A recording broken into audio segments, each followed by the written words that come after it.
В рамках соглашений, которые на Петербургском международном экономическом форуме заключили Чувашия и компания КАМАЗ, в республике состоялся День клиента и поставщика.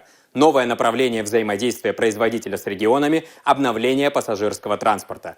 Первый тестовый троллейбус большой вместимости прибыл в Чебоксары. Впереди его ожидает тестирование и проверка возможностей.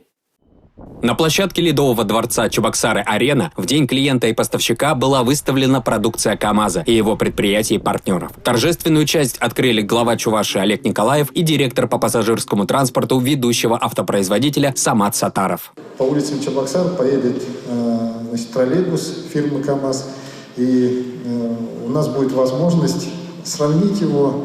Понятно, со старыми троллейбусами даже сравнивать не будем, там понятно совершенно другое. А самое главное, мы его сравним с теми, которые закупили в позапрошлом году. Самое главное, мы почувствуем надежность этой техники, маневренность, его удобство на наших улицах. А на следующий год у нас большие планы по обновлению подвижного состава именно в этой сфере. Мы привезли с собой здесь самые современные образцы техники. Это, как сказал Олег Алексеевич, троллейбус, который буквально на прошлой неделе только сошел с конвейера.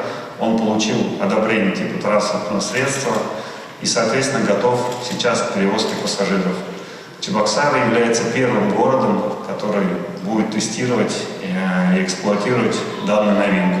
Перспективы и за пассажирским транспортом. В Чебоксары прибыл тестовый троллейбус КАМАЗа большой вместимости. Осталось изучить его возможности и потребительские свойства. Мы сегодня рассматриваем, в принципе, агломерацию в целом, и поэтому поставлена задача главой Олегом Алексеевичем по модернизации парка троллейбусов. Это первичная задача. Я уверен, что программа будет исполнена, и жители Чебоксар и Новочебоксарска будут передвигаться на комфортабельных троллейбусах. С учетом современных реалий, сегодня автотехника КАМАЗ изготавливается на санкционно устойчивой компонентной базе. Применяются комплектующие отечественного производства и из дружественных стран. На предприятии своевременно были решены вопросы импортозамещения. Производитель продолжает поставлять в российские регионы современный транспорт, содействуя реализации приоритетных национальных проектов, обеспечивая технологический суверенитет страны. Сергей Качинский, Николай Скворцов, Национальное телевидение Чувашии.